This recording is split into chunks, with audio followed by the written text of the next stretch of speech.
tal, David? ¿Cómo estás? Qué gusto verte acá, qué bueno comentar contigo cosas de la vida, pero en particular de tu vida. Queríamos saber cómo te planteas frente a la vida, frente a las cosas que pasan a tu alrededor.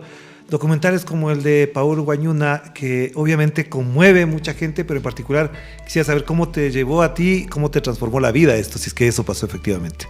Hola Orlando, buen día. Hola con todos y con todas. Muchas gracias por invitarme, por estar acá. Estoy muy contento de poder conversar de estas cosas, ¿no? Y sobre todo de una dimensión un poco más amplia. Eso me atrae un montón. Porque hay veces, viste, que el documental tiene como un tema y como que un tema fuerte que es la violencia policial. Y como que hay también mucho morbo también alrededor de eso. Entonces como que todo el mundo se centra en eso y finalmente claro, creo que la película habla de un montón de cosas más adicionales, un poco más complejas además de esa violencia policial. Y yo creo que eso mismo fue la razón con la que me tomó como 13 años en hacer esto, ¿no? Uh-huh. Entonces yo creo que dicen, ¿no?, que toda obra de arte es autobiográfica, se devela al autor, el artista. Y yo creo que están mis principales temas. Yo quería hablar de la muerte porque me ha marcado un montón claro, personalmente, pero no solo de la muerte física, sino de esas muertes diarias, esas cosas que a veces nos suceden en la vida y que son mortales, que son como que te cambian, como que te duelen mucho, ¿no? Uh-huh. Entonces también había como el dolor, hablar del dolor y claro, y también de la justicia. O sea, el tema, si bien el tema es de violencia policial, pero hay otra cosa, ¿no? Qué injusta que es la vida y como que a uno le da iras con esa injusticia, la injusticia del otro, la injusticia de las cosas que le han pasado a uno. Entonces uno intenta, yo creo que en los actos inconscientemente encontrar respuestas y propuestas también. Pero Paul, David, en función de todo esto, tú has mencionado palabras violencia, justicia, dolor, pero también hay miedo, porque las claro, cosas que ocurren con todos estos acontecimientos generan miedo en mucha gente. Y algunos dicen, prefiero no meterme en esos líos para no tener que pasar por estas cosas. Y entonces nos planteamos mejor obviar, dejar de lado. Pero a ti te llevó un compromiso, como David Lazo entra en ese compromiso, ¿cómo se incrusta en ese compromiso? Bueno, empezando por lo del miedo, ¿no? Yo creo que el miedo te hace... es una causa, no una consecuencia, ¿no? O sea, finalmente eres violento porque tienes miedo, entonces también tienes como estas actitudes agresivas o de opresor o de opresión, porque finalmente no quieres estar en el otro lado. Entonces, como decía Paulo Freire, ¿no? O sea, el oprimido se convierte en opresor para salir claro, de su situación. Entonces yo creo que el miedo es como una de las causas que están relacionadas a todos estos temas o palabras que hablamos, ¿no? Yo creo que todos estos temas están vinculados porque, como dije también en otra entrevista, o sea, son las calles por donde uno anda, son los tiempos por donde uno anda. No es que yo dije en guión, grabemos la noche. Ajá. O sea, en la noche va a ser más bacán, no, o sea, ese es el tiempo en el que yo habito la ciudad. Exacto. Y yo no es que dije, vamos a grabar los del Mejía porque es interesante ese colegio y pensé en términos de guión. No, yo estaba cruzando por ahí. ¿Ya? Entonces son los lugares donde yo habito. Entonces es tiempo y espacio donde yo le vivo a la ciudad. Pero no dejemos de lado el elemento que tú mencionas, porque hay un conjunto de cosas que ocurrieron alrededor de este acontecimiento, que es la muerte de Paul Guañuna, pero ¿cuándo nace la necesidad de contar esa historia? ¿Por qué te comprometes con esa historia? Y no lo digo precisamente por la historia en sí mismo, sino desde tu misma mirada. ¿Qué hacía David Lazo antes de eso? ¿Qué se proyectaba en la vida antes de eso? ¿Cuáles eran sus expectativas de vida antes de realizar el documental? Es que yo creo que muy pocas cosas pueden ser también casuales, ¿no? O sea, azarosas, ¿no? Yo creo que las cosas es un camino que uno va caminando y vas llegando a las cosas. Mi anterior película es un mediometraje que trata sobre el pueblo afro. Ajá. Y es de alguna manera también la misma temática, se llama Sospechosos. Sí. Y no sé si la has visto. Sí, claro. Es una historia de 23 compas afro que vivieron aquí en la ciudad. Así y es. que yo después me terminé involucrando un montón en el pueblo afro, ¿no? Un poquito conversando y intentando cacharle a tu pregunta. Yo terminé con rastas, o sea, estuve con rastas como 5 años después de hacer. O sea, te película. mimetizaste ya. Claro, porque yo Claro. llegué y tenía el pelo largo, ¿no? Tenía el pelo largo porque siempre quise, como digo en la película, siempre quise tener el pelo largo. Ahora se cae porque no tengo el pelo largo. Pero sí, tuve muchos años el pelo largo después del colegio y yo llegué a Muisne a grabar, a entrevistar a estos compas afro. Y poco a poco, no sé qué pasó, no te puedo decir una explicación racional, pero tanto ellos como yo nos fuimos como haciendo mucho clic. Y entonces ellos me fueron abriendo, no solo para el documental. Yo después caí durante años, tengo muchos amigos ahí y cada vez que caía, como tenía el pelo largo, me decían, te hago una rasta. Entonces dije, bueno, y así poco a poco y después tenía una tremenda rasta. Tremendas rastas que yo me gustaba, extraño las rastas. Pero, por ejemplo, solamente te interrumpo ahí. ¿Qué siente una persona que se pone rastas, que se instala en esa lógica? Porque tiene todo un simbolismo también, no te olvides que hay detrás de los símbolos un conjunto de sensibilidades, podríamos decir hasta de pulsiones. ¿Qué se siente identificarse así? Yo creo que vamos, a pesar que son temas distintos, seguimos en el mismo tema y es el tema de la identidad también. Porque, cachas, que yo me subía a los buses, caminaba y todo el mundo me decía familia. O sea, yo decía, loco, no eres mi familia. Pero todo el mundo que era parecido o que tenía algún rasgo identitario parecido me brindaba cariño. Mira, ese dato importante. Sí. Era loco y yo me sentía tan bien, me sentía súper bien. Era un poco... picaba, no tenía piojos, pero era... Y si hubieses tenido que importaba también, claro. Sí, pero fue, yo creo que bastante lindo entrar, yo no sé, o sea, pensarle otra dimensión al pelo.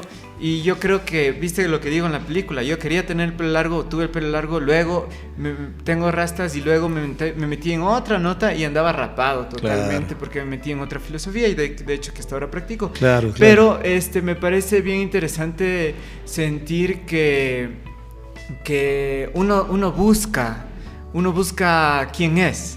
O sea, son preguntas complejas. Y por eso te hacía la pregunta, además, porque quería que tú mismo lo mencionaras. Después del primer documental Sospechosos, pasas al de Paul Guañuna, y en esa lógica, ¿quién es David Lazo en esa búsqueda, en ese momento, en ese lapso? Sí, bueno, tal vez solo para acotar un tercer elemento, porque me parece que sí es una triada, es un tríptico. Después de Sospechosos, ya no me acuerdo si es después o antes, creo que es después, hice otro cortometraje que se llama Soluca la Mastuca Smuk. Ese no he visto, y ya. Es un documental que es con chamos que estuvieron en pandillas en el sur de Quito. Entonces yo lo que hago es seguirles una noche.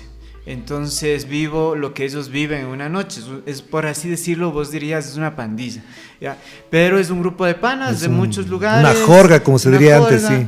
Y que les encanta la noche. Y entonces en el día son unos, o sea, están viviendo como ciudadanos, pero en la noche salen a habitar y a sentir la noche y madrugada, ¿no? Yo no era tanto de madrugada, pero sí me gustaba mucho la noche. Sin embargo, yo creo que primero con este caso de abuso policial, por ejemplo, por así decirlo, al pueblo afro. Segundo, entender desde dentro a las culturas urbanas, a las culturas juveniles, que siempre me ha traído un montón, y estar habitando con ellos en la calle, en la droga, en la pelea, no sé. Entonces estuve ahí. Yo creo que no fue gratuito que venga Guañuna. Claro, ahora se entiende mucho mejor. Sí. Pero eso cuando dices quién es, ¿por qué te planteas las preguntas? Yo sé que es normal que uno se pregunte quién soy a determinada edad, pero cuando pasan las experiencias como que uno ya se va olvidando de eso y más bien va proyectando lo que ha acumulado en la vida. No sé, a mí sí me pongo a pensar siempre un montón de cosas como profundizando, ¿no? Como haciendo, en vez de ampliando, es como yendo más profundo. Y entonces creo yo que finalmente el llegar a Guañuna En la película también me encuentro que mi abuela también se llama Guañuna. Sí. Entonces son como coincidencias, pero eso no es que fue lo que me llamó en sí. También está lo del Colegio Central Técnico, ¿no? Yo creo que empieza por ahí como pretexto, pero yo creo que todos son pretextos para encontrar cosas profundas que están en tu psiquis, en tu inconsciente, ¿no? Entonces, el hecho, no sé, ¿en qué colegio estuviste? En el Mejía. Claro. Entonces, por si acaso. Claro. Yo siento que la experiencia de estos colegios es como muy marcada. O sea, te genera, y vuelvo al tema de la identidad. Yo creo que todo el tiempo estamos hablando de identidad, ¿no? ¿Quién soy? Claro. Y esta identidad colectiva, no solo es quién soy, sino que a qué manada pertenezco. Y ¿a qué comunidad? ¿A qué comunidad? Y después vas viendo que esas comunidades pueden ser muy radicales o que pueden ser muy amplias también. Entonces yo siento que después del tiempo ver a los chamos de Central Técnico me llamó un montón y ese fue el primer clic, de decir, ¿qué onda? O sea, alguien de mi comunidad, de mi manada, yo ya no estoy en esa manada, pero yo estuve en esa manada, alguien de ahí le pasó algo. Entonces como que aguanta, o sea, regresemos a ver qué pasó. Y la pregunta también que nace es, ¿por qué utilizar o acudir al recurso para hablar con mejor propiedad, al recurso del documental y no a un libro, a una canción, a un poema, a una obra de teatro? ¿Por qué el recurso del documental para explorar esto que estamos conversando? Bueno, ahí tal vez para hablar de ese tema, creo que hay, no sé, tal vez ampliar un poco más en el sentido en que yo de chiquito dibujaba un montón. Entonces la pintura, y de hecho hice un mural, me acuerdo, en la niñez, que me vuelve a conectar con los murales de Guañuna, ¿no? Y vuelvo a decir porque que Guañuna en el documental, para que conozca la audiencia que no ha visto el documental, efectivamente es detenido cuando está dibujando en un muro, en una pared. Ajá. Pero exactamente, pero después hay varios murales que se hacen en honor a él y como lucha, ¿no? Como el diario de los sectores excluidos, ¿no? El medio de hecho, uno que aparece en el documental es espectacular y tú lo filmas minuto a minuto como se va haciendo, que es espectacular. Sí, ese lo provocamos. Tal vez es la única escena puesta en escena, por así decirlo. O sea, montada, claro. O sea, pensada, porque de ahí el resto son como lo que pasa y nosotros vamos atrás de esa realidad. Sí, es verdad. Pero yo de chamo dibujaba un montón y en el Central Técnico mi materia favorita era dibujo técnico. Yo me acuerdo que desde el primer curso era un capo en dibujo, o sea, un capo de tu tablero y todo, los lápices a mí me encantaban siempre y yo quería seguir artes, pero artes era muy caro en el sentido en que no podía trabajar. Y además que cuestan los recursos, todo lo que implica eso. Exactamente eso, no puedes trabajar y necesitas plata. Entonces son cosas. Pero más cuesta hacer un documental. No, pero yo creo que ahora sigo pintando con imágenes. O sea, creo que el audiovisual es mi forma de hacer realidad mi sueño de ser pintor. Entonces yo creo que ahora se pinta con píxeles, con pinturas digitales, con la luz, con la luz se pinta mucho. Exactamente, entonces yo creo que tampoco es gratuito que yo haya llegado a sentirme tan bien en este lugar que es con una ¿Y estudiaste para eso, para el documental? Nada, porque sí te he escuchado en algunas entrevistas que no necesariamente atravesaste una carrera de documentalista, cineasta. O sea, obviamente me hubiera gustado, ¿no? O sea, y uno en esta época bastante rebelde, verle a Cuba, ¿no? Y la escuela de San Antonio en los Baños, dije, puta, era como mi ideal, mi utopía, pero nada, o sea, a mí me tocó trabajar apenas, bueno, yo desde los 15 años vengo trabajando, de hecho, en electrónicas y cosas así, porque yo estudié electrónica. En el Central Técnico. En el Central Técnico. Claro. Y de ahí es que entré a una radio, porque yo llegué con mi cautín, ¿no? Con mi cautín mensual, dije, bueno, yo sé dónde hay que soldar.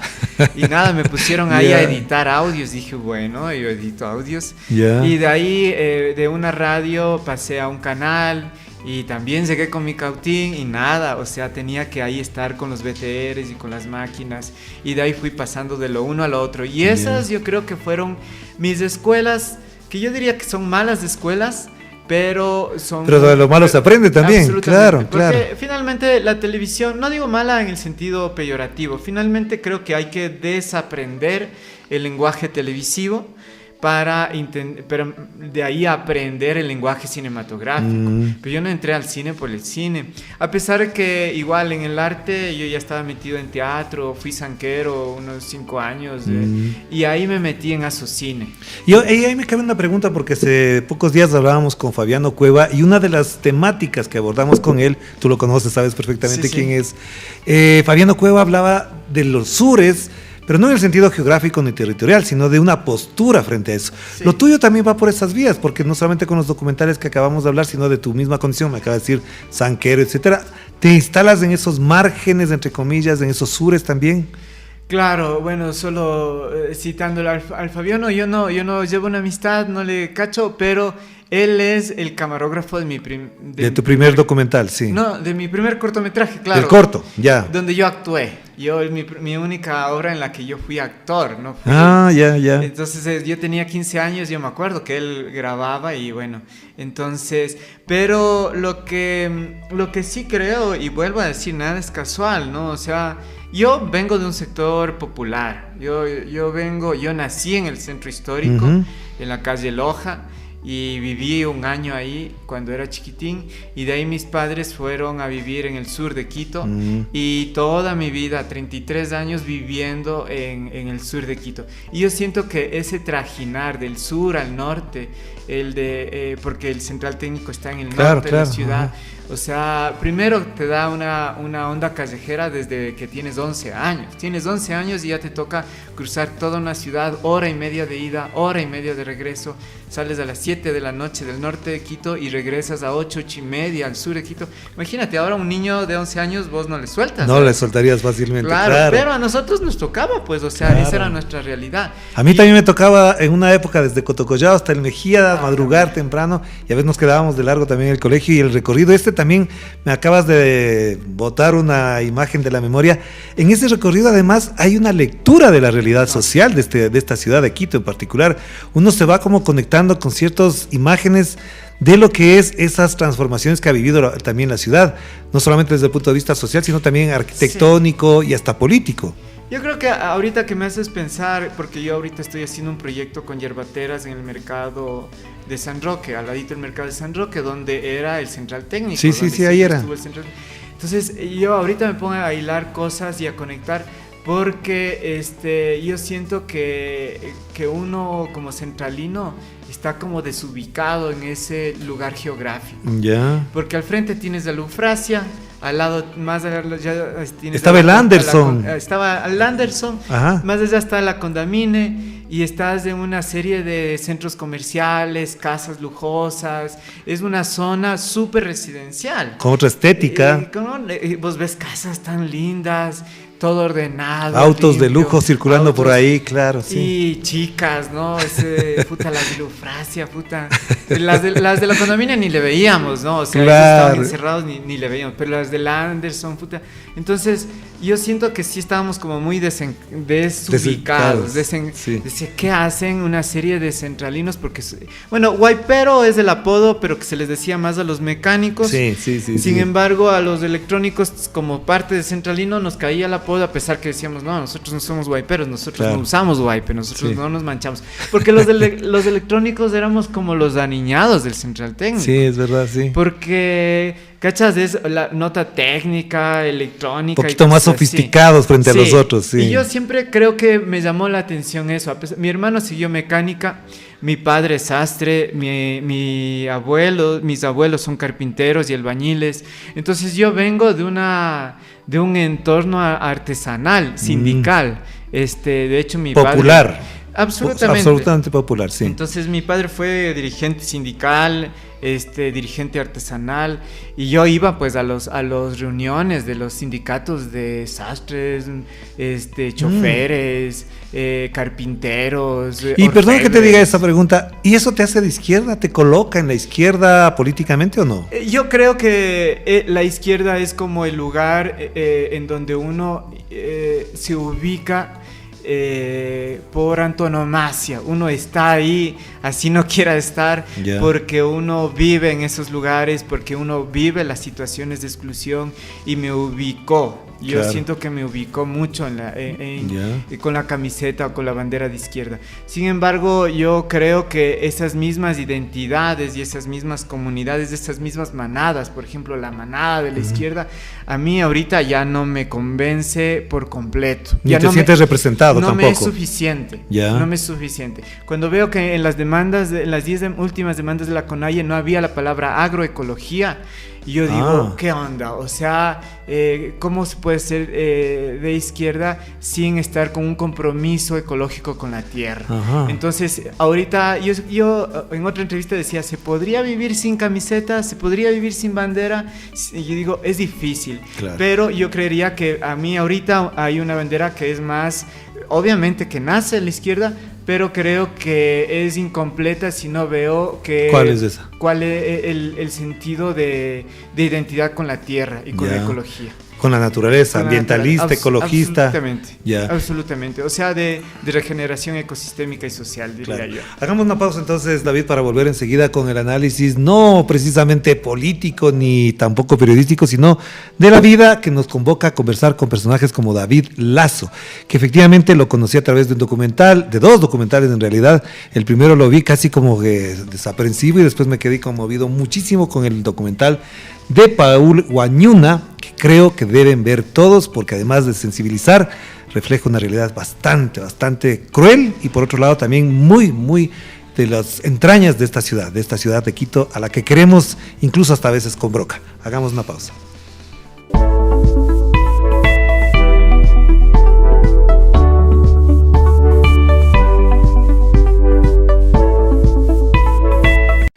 Estamos conversando con David Lazo a propósito no solamente de un documental que a mí me impactó en particular mucho, que imagino que a mucha gente también le puede impactar, sino estamos hablando con David Lazo, es decir, vamos a hablar con él y sobre todo lo que su cabeza puede generar y reflexionar a partir de una experiencia cinematográfica, personal y artística. Porque la pregunta que te quería hacer, David, es ¿qué significado tiene ser artista? Porque eres en la práctica un artista, aunque no te definas en los parámetros tradicionales de la farándula ni nada por el estilo, pero hay un artista en ti. ¿Cómo se define ese artista? Sí, como te decía antes, ¿no? O sea, desde niño yo dibujaba un montón y el arte, estar con pinturas, los lápices, el dibujo. Y ahora un poquito retomando como terminamos en antes, yo estoy también haciendo bioconstrucción, es decir, estoy dedicándome un montón a la cuestión de arquitectura con barro y con materiales naturales. Yeah. Y que eso es muy escultural. Entonces, o sea, piensas como una obra de arte esa casa.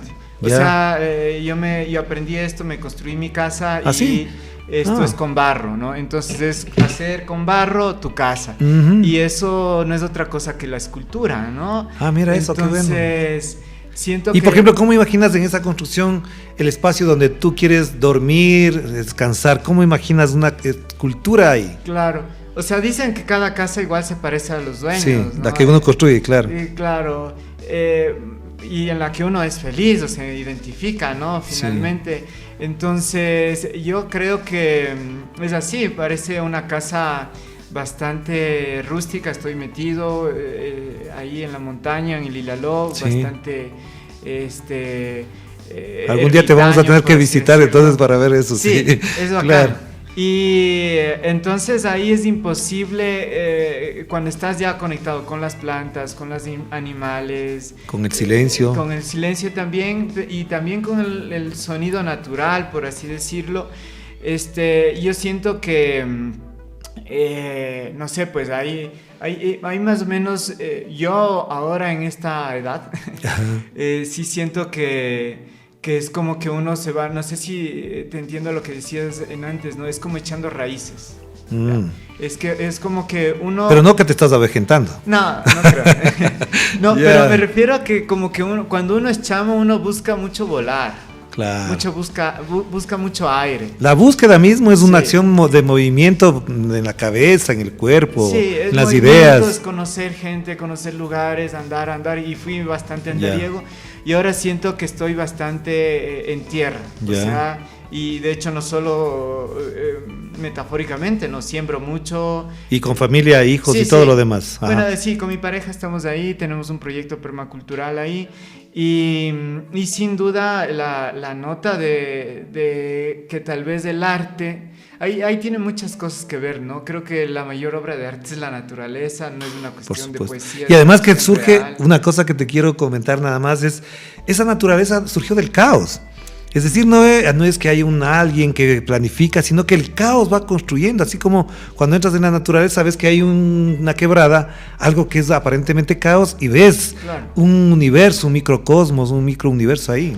Claro, o sea, hay la geometría sagrada que está presente en la naturaleza en sí. Entonces, cuando hablo de audiovisual, a mí me gusta retratar, ¿no? Casi todos mis videos están ahí mirando a la naturaleza, pero yo creo que hacer una huerta es una obra de arte, claro. Hacer un mandala en la huerta con la tierra, hacer una casa. Entonces yo creo que... Entonces por eso eres artista. El arte no está solo en la obra de arte de galería, para nada. Claro, claro. Sino que inclusive el silencio. O sea, el silencio puede ser una obra de arte. Claro. O sea, mantenerte en silencio. Y la ausencia de luz y el silencio, que parecería que no son parte de las obras, ni tampoco de la creación, son parte de una obra. Entonces yo siento que intento que no es que cuando hago un video hago una obra de arte, sino que el día a día debería ser una y por ejemplo, lees, ¿qué cosas lees? ¿De dónde te nutres para las ideas que generan posiblemente esta obra de arte, esta realidad en la que vives? ¿Cuáles son tus lecturas? ¿Qué es lo que más te llama la atención cuando buscas esas ideas? Como te decía antes, no, yo creo que no es casual nada, creo que no es que digo, ahora voy a hacer un video de esto, o sea, sino que me voy, una cosa me lleva a otra. Ya. Entonces estoy en otro lado y pasan cosas, las personas que voy conociendo me van llevando hacia donde luego voy terminando haciendo videos o documentales. Entonces ahorita voy a sacar una serie de 15 cortos chiquitos sobre estas compas hierbateras del mercado. Entonces no es gratuito, yo todo el tiempo estoy ahí sembrando y estoy intentando regenerar el planeta, por así decirlo, desde mi circulito chiquito, y me encuentro con hierbateras. Entonces es como que, o sea, es como la conexión imposible de no que no se y esta palabra que además es muy linda, sonora, además hierbateras, ¿qué te lleva a pensar? ¿Va a llamarse así el documental, la serie Hierbateras?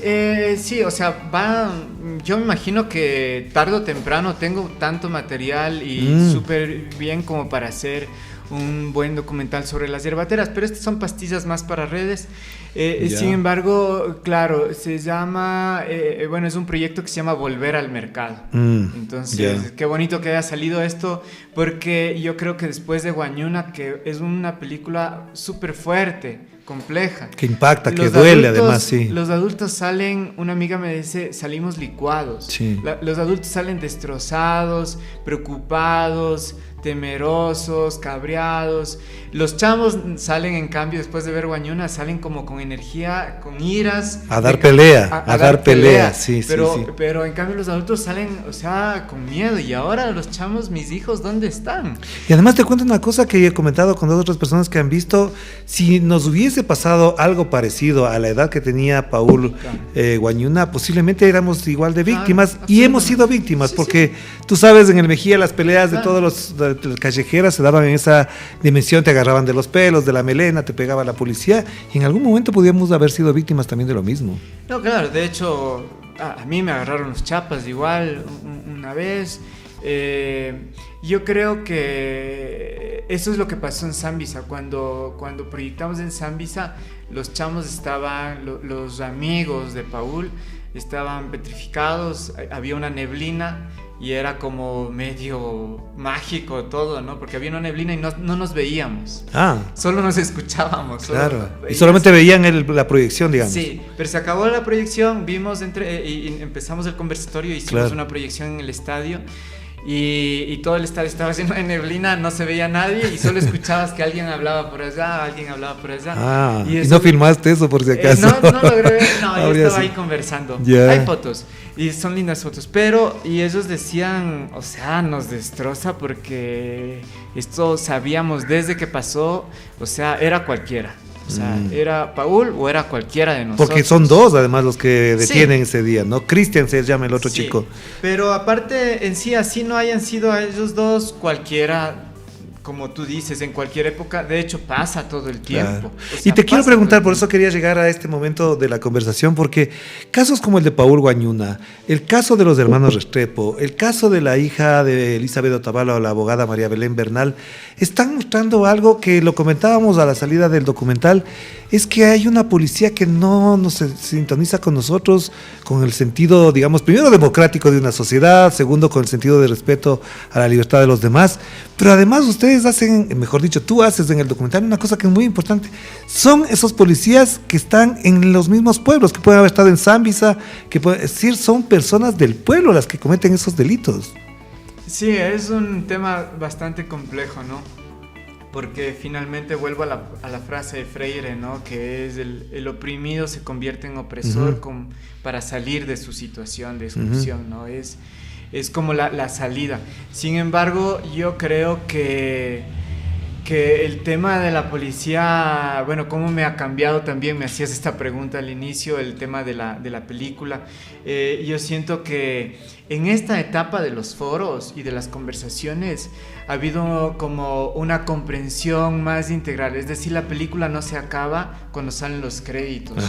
La película tiene un cuarto paso, viste que hay la preproducción, producción, la postproducción, y tiene este cuarto paso que generalmente no se lo da porque uno ya acaba la película y le deja ahí, pero el encuentro social de quienes ven la película y se ponen a conversar, creo que es un poco la larga de la película, o sea, la película sigue viva ahí, y yo creo que ahí ha habido un montón de cosas que hemos ido aprendiendo en todos estos conversatorios, todas estas charlas que hemos estado haciendo con la película, y yo creo que una de las cosas es que cachar que o sea, la policía no está diseñada, su rol no está para cuidarnos. Claro. O sea, tiene un rol represivo que está, digamos, legitimado, pero no está en la función de acabar con la vida de la gente inocente, además. No, eso es absolutamente que no está, que no debería ser ese el rol. Pero en la práctica, creo que en la práctica ya, no es una cuestión teórica, es una cuestión práctica, ellos cuidan a ciertos sectores sociales de nosotros. ¿Ya? Entonces, el problema no es que cuidan a todos. O sea, su rol en general, ¿no? Porque en particular pueden haber cosas muy buenas, en un barrio pasa algo, ayuda, lo que sea, obviamente. Pero en términos estructurales, la policía está diseñada para cuidar a ciertos sectores sociales del ataque de los otros sectores sociales, que son los excluidos. Claro. Pero a ver, David, en función de todo esto que estamos conversando, ¿tú crees que se convierte en una herramienta política el documental que denuncie este tipo de cosas? Al convertirse, si es que es así, en una herramienta política, ¿qué alcance tiene? ¿Hasta dónde llega? ¿Qué posibilidades tiene de que, a pesar de que se divulga, que se difunde, las cosas siguen igual? Yo creo que, yo creo que hay varias cosas ahí. Me preguntabas de antes qué libros leo. Yo entré, ¿no?, en estas búsquedas espirituales, entré mucho en filosofías orientales, y yo creo que me guía mucho eso, me ayudó mucho para terminar. De hecho, hice un retiro de 3 meses para poder editar la película. Que es la parte más dura para alguien que lo produce. Una película documental nace en el montaje, ¿no? No nace en el guión, no nace en el rodaje, se hace en el montaje, en la mesa de edición se hace la película. Y yo creo que así como llegué a estas cuestiones de la meditación y también llegué a las huertas, yo creo que los cambios pequeños, los cambios que hacen las abejas, las hormigas, Hasta las cucarachas. Sí. Porque si las cucarachas desaparecieran estaríamos fritos. Claro, sí, viste que los camarones son las cucarachas del mar y claro. están ricos. No, pero hay gente que dice con mucho criterio y con mucha sabiduría científica que si desaparecieran las cucarachas se extinguen la los especie. Insectos, todo claro. En general, sí. Sí, las cucarachas y Ya. un montón de Pero no te insectos. quiero quitar la idea, perdón. Ajá. Sí, pero va por ahí, porque de hecho, ¿viste quién es el insecto? Sí. O sea, no es un dinosaurio. No es un dinosaurio el que va a venir y transformar la injusticia. O sea, quienes están haciendo, ni siquiera son los insectos, todos los micelios, los hongos, microorganismos. Las bacterias, los virus. O sea, si nos ponemos a ver en verdad quién está haciendo la vida, es todas estas cambios muy chiquititos que en colmenas o en manadas o en enjambres logran hacer cambios estructurales, ¿no? Y por eso se extinguieron los dinosaurios. ¿Y por qué conectas lo uno con lo otro? Ahí me dejaste con la duda. No, porque yo creo que el documental, la intención es primero, y me encanta poder hacer estas visionados y conversaciones, porque yo creo que el documental puede generar sensibilizaciones muy microscópicas en personas, Porque una de las cosas que creo que hay que destacar, obviamente, a diferencia del cine comercial, que uno entra a una sala, se va, come canguil, se va, sale y puede seguirlo. En tu documental, en las presentaciones, te quedas conversando con la gente. Hay gente que el día que estuvimos, por ejemplo, qué casualidad, teníamos 3 generaciones o 4 de Mejías que nos encontramos ahí, que no nos conocíamos, incluso una chica que era estudiante del Mejía, lo cual en mi época era un pecado tener una chica ahí. ¿Qué te dejan esas conversaciones? ¿Cómo procesas después esas conversaciones con respecto a tu propio documental? O sea, a mí me llena un montón porque yo soy, y también intentando responder a la pregunta anterior, o sea, soy bastante escéptico de que la institución policial cambie. O sea, eso es como, hay que ser realista. O sea, pedirle cambios estructurales a la Policía Nacional. O sea, a mí, yo no tengo ni la más mínima esperanza de que eso pase. O sea, todo está tan corrupto y está tan podrido que a mí se me hace como que por ahí, ojalá que pasen cosas. Y ojalá. Y de hecho debemos luchar para que pasen, ¿no? Eso no significa que no hay que pedir o exigir cambios estructurales a la institución policial. Pero yo creo que como planteo en la película, ¿no? La institución policial no está con un uniforme, está metida en todos nosotros. Y yo creo que es a ese policía interno que esa es una parte muy importante, el policía que llevamos dentro, que es a quien yo quiero llegar. Entonces cuando yo muestro la peli, a pesar que ya han visto policías la peli, o sea, lo que yo quiero que vea es ese policía adentro que está de las personas, que no lleva uniforme, claro, pero que estamos ahí y con ese policía dialogar, porque con el policía uniforme yo tengo muy poca esperanza de que cambie esa institución, pero contigo padre de familia, contigo profesor, contigo cura, contigo lo que sea, gobernante, por ejemplo, cualquier actor que tenga un poder, una autoridad sobre otros, y digo, oye, ¿cómo está el policía que está? ¿Y vos has descubierto al policía que llevas dentro en algún momento? Claro, ¿Cómo ha sido ese descubrimiento? Pero es que eso, por eso mismo digo que para mí la meditación me ha ayudado un montón, porque no es una cuestión de que el otro, ¿no? Cachas que estamos acostumbrados a siempre juzgarle al otro. Y eso pasa en las relaciones de pareja, ¿no? Tú hiciste esto, o a tu hijo, o a tu papá, todo el tiempo reclamando a los otros. A los amigos, se les reclama cosas, claro. Todo el tiempo estás en juicios, o sea, juzgando, todo el tiempo eres juez, o sea, de lo que el otro debía o no hizo. Volvemos a la palabra justicia, ¿cachas? Entonces a mí me parece que ahí no creo que esto sea solo latino para nada, esto es de la especie humana. No, pero si te pones a ver cosas de las zonas escandinavas, hay películas suecas, suizas, danesas que podrían tranquilamente filmarse aquí en el Ecuador. Claro, absolutamente. Claro. ¿No? Entonces yo o sea, este ejercicio introspectivo del silencio que hablábamos antes, la meditación, y decía, a ver, o sea, en vez de nombrar a los 3 policías que fueron los asesinos de Paul, pon silencio, David, y intenta hacer un ejercicio introspectivo, no para evadir, sino para profundizar esa reflexión. De acuerdo. Porque yo creo que eso es lo que yo no quería hacer en esta película, lograr lanzar mierda a unos. Claro. Y que es lo que hacemos todo el tiempo. Por eso la izquierda no me convence. ¿Esta izquierda? ¿O en general? No sé, también en general, no sé. O sea, eso de llegar, de encontrar un enemigo al cual culparle de todos tus males. Yo creo que hay que ser claros, obviamente, y responsables de tu situación. Claro. Una pregunta que no quiero dejar porque me han comentado algunas personas que David es muy sensible, que además llora cuando puede, llora. ¿Cuándo lloraste en el montaje? Porque ahí es donde, como tú mencionabas, se hace la película. Bueno, no sé con quién hablaste. No digo sobre la película, sino como no. O sea, bueno, hay otro tema que no hemos hablado un montón. Bueno, hay 2 temas.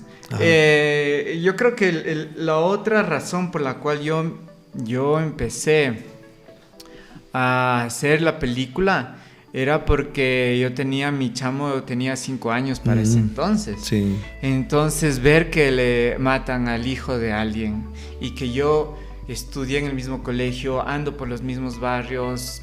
¿Y pensabas que le podía pasar lo mismo a tu hijo? Absolutamente. Entonces dije, y no solo a mi hijo, después dije, hey, o sea, es cualquiera. Ya. Es cualquiera. Eso fue uno, me dijiste que había otro tema más. El otro tema es de la muerte de mi madre. Ah, sí, es verdad. Entonces, yo siento que, y viste que está ligado al tema de que le pase algo a los hijos de uno. Entonces yo creo que no sé, ponte en uno de los rodajes cuando estuve filmándole a don Leonardo Mañuna, complejísimo, o sea, el man se destrozaba en la cámara y yo grabando y yo, son cuestiones, ¿no? ¿Qué haces? ¿Sigues grabando o le abrazas? Claro. Entonces yo paré y abracé. ¿Y no se te fueron las lágrimas? No, claro, absolutamente, eso te digo, porque te toca parar la grabación y abrazar, sentir ahí y luego decir, bueno, continuemos, pero es como hacer una pausa. Y de ahí en la edición yo creo que ya cuando le vimos a toda la película armada, ya después de la postproducción de sonido, hubo una función en la cual dije, ¿qué hicimos? O sea, yo tenía hasta, no sé, como cierta piel de gallina, porque viste que uno cuando edita escenas, edita todo fragmentado. Y calcula los tiempos y las... Claro. Y siempre le veíamos, pero ya luego corregíamos, pero hubo un rato en el que pusimos play, dijimos ya, solo veámosle, no anotemos nada, veámosle.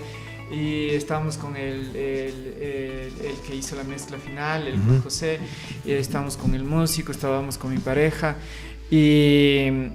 y fue así como que nos quedamos en silencio unos 5 segundos. Acabó la película, nos quedamos helados porque sentíamos que nos habíamos acostumbrado tanto a las imágenes, al tema, a todo, que estábamos técnicamente metidos, pero es imposible no sentir ese sobrecogido por todas las emociones que están.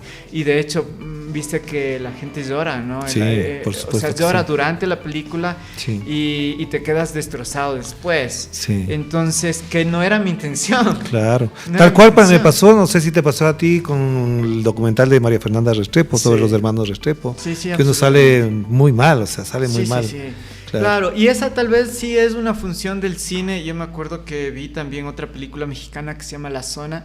Ajá. Y que sí, es verdad, es buena esa película. Y cogí la bici y vi en la Casa de la Cultura. Yo vivía en el sur de Quito y ciclé durísimo hasta el sur y no paraba, porque tenía mucha energía. Porque claro, es una película que habla sobre estos sectores de jóvenes populares mismo. Sí. Y la delincuencia y todo eso. Entonces, yo siento que esta nota de destrozarte, o sea, no era mi intención, pero ya luego pensándolo, Qué bueno que se te parta Sí. adentro el corazón, que se te parta el alma, que se te partan, que te llores, porque desde ahí sale la luz. Claro, O sea, sí. desde ahí sale alguna idea nueva, porque en la comodidad de seguridad en la que estás no vas a escuchar otra idea, no vas a ser sensible a alguien que es Exacto. distinto a ti. Sí. En cambio, es bueno que te sensibilice para destrozarte y ver el mundo de otra forma. Me quedo con eso, David. Muchas gracias por estar con nosotros. De verdad, esta última parte me la quedo porque creo que con esto es más que suficiente para pensarlo, pero para seguir desarrollando creo que hace falta más conversaciones. Gracias, Te agradezco Robert. mucho, Muchas David. gracias. Que estés muy bien. Bye. Gracias por acompañarnos, por supuesto, en esta conversación con David Lazo, quien dirigió el documental sobre lo que hicieron con Paul Guañuna y que ustedes deberían verlo y además vivirlo como debe ser. Nos veremos. Chao, chao.